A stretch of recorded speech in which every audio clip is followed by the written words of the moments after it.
Hayaan niyo po mga kapatid na simulan ko ating pagninilay sa isang kwento na nabasa ko way back in college.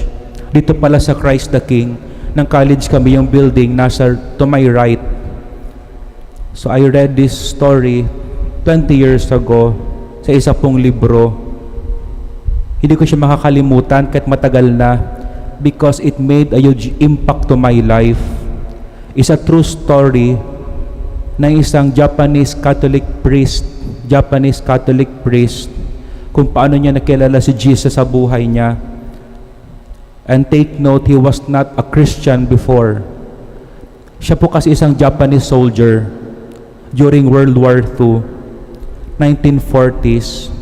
At alam niyo po, the most painful bullet sa isang Japanese soldier na buhay back in World War II, hindi po the real bullet, but when they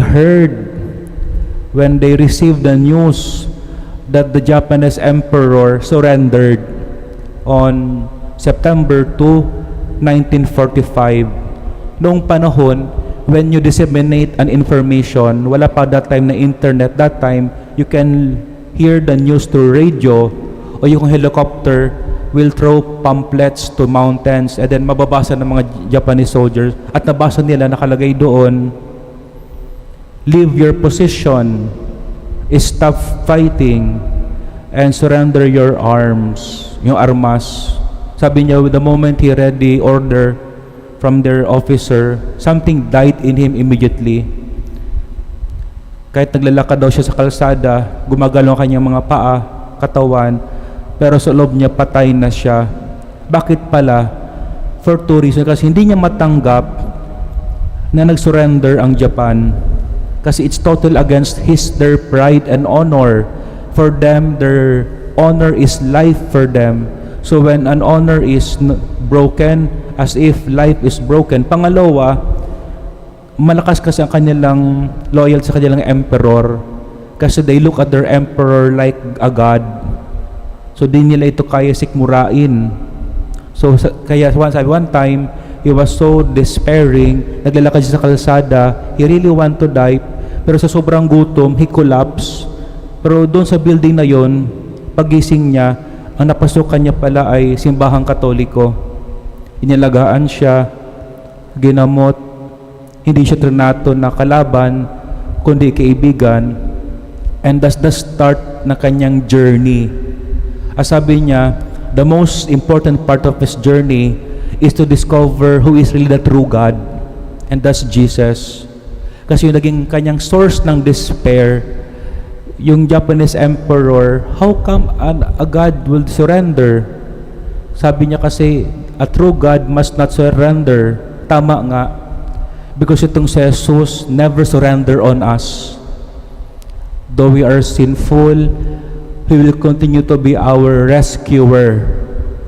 Yan po ang pahayag ng first reading at ng Salmo. God is the God of rescue. He rescued the poor.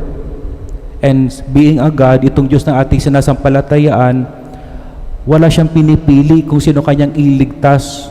Walang lugar, walang klase ng tribu o ng tao. Kahit yung Japanese soldier, hindi man siya Kristiyano, but he was saved by the Lord. In short pala, ang pag-ibig ng Panginoong Diyos, His grace is for everyone. At lahat, all of us can turn to Him. Sabi nga po sa Salmo, I hope later on you will read it again. Very beautiful ang Psalm ngayon. Sabi doon, I love you, Lord. You are my strength. Ikaw ang aking lakas. Pangalawa, sabi po Salmo, Lord, you are the rock of my refuge. Ikaw po ang sandalan, ang aking matatakbuhan. Sabi pa doon sa Psalm, the Lord is our shield.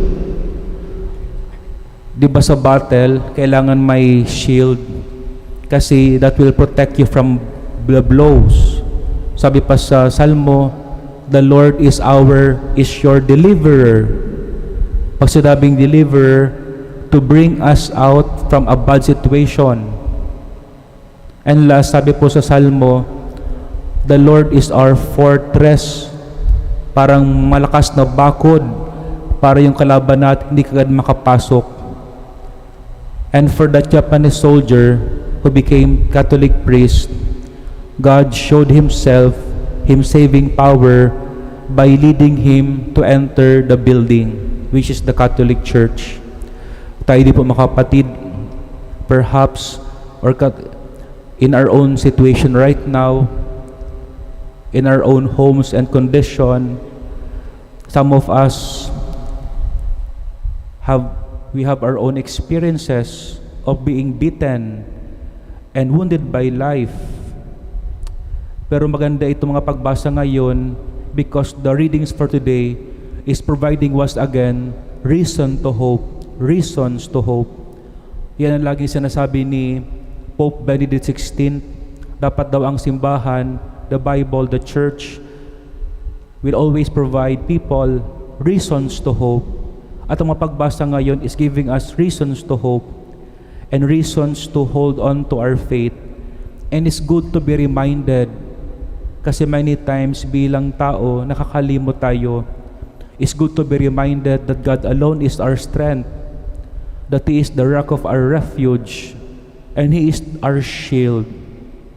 Kaya po sana mamaya later din after ng misa, baka pwede nyo gustong buksan ang mga Bible niyo ulit, hanapin ang Salmo, Psalm chapter 18. Maganda itong basahin ulit, maganda isulat sa papel.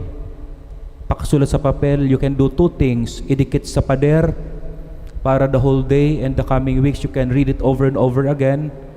Or yung papel, give to your children that they too can bless the name of the Lord so that this will stick to our minds. At mamaya during the Holy Mass sa pagtaas ng body and blood in Jesus, as we look at the body and blood, we can whisper in prayer, I love you, Lord, my strength, my rock of refuge and deliverer. Ngayon naman po, we go to the gospel. If you notice sa gospel, yung mga tao nagpulot sila ng bato. Nagpulot ng bato. At itong batong ito, gusto nilang batuhin si Jesus. For me, I would like to see this scenario in other way. Many times kasi when we are disappointed with God and when our prayers are not answered, we too would like also to pumulot ng bato and throw something to God, like the experience of Elie Wiesel. Nabasa ko lang yung kanyang libro this week, a very thin book, you can read it in half day.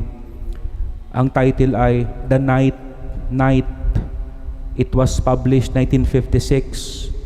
Si Elie Wiesel kasi survival po siya ng Nazi concentration camp sa Auschwitz sa Poland. 15 years old lang siya. Namatay yung kanyang tatay doon. Then yung nanay niya pa and 3 sisters were killed in the extermination camp. Kaya at ito pang si Elie Wiesel, bata pa lang siya, yung tatay niya, being a Jew, Hudyo, prepare na siya maging tinatawag na yung religious devout, trained in the Bible. Kaya sabi niya, in the concentration camp, he was so confused na he came to this conclusion, I still believe in God, that He exists, but for me, he does not anymore believe na God is the God of justice after seeing the sorrow of his fellow men. Kaya minsan din ganoon din sa buhay natin when we experience so much trouble.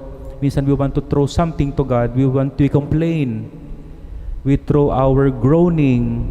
We question Him. It's okay for the Catholic Church. But one thing we should not do, to curse God.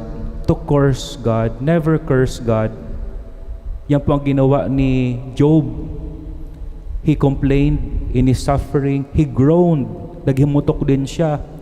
He even questioned God. But he never came to the point of cursing God. Yung hindi sumpay ng Diyos o magsalita ng masama. That's why at the end he was blessed by the Lord after his suffering.